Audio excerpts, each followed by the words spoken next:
This is how to add the wishlist page to Shopify store. From the wishlist installation page, under New Customer Accounts widget, click Customer Accounts Editor.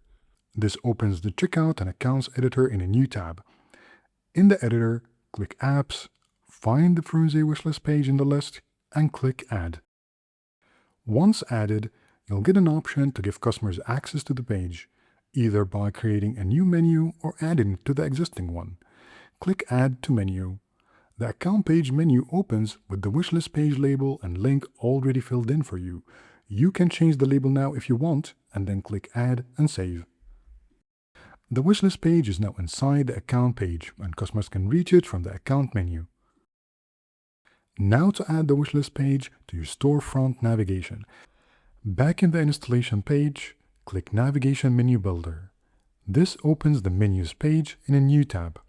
Pick the menu you want to add the wishlist page to, click Add Menu Item, give it a label, and in the link field type Wishlist and select the Froonze Wishlist page from the results. Click Add, then Save. The wishlist page is now in your store navigation, accessible from anywhere on your storefront. That's it for this video. Thanks for watching. Until next time.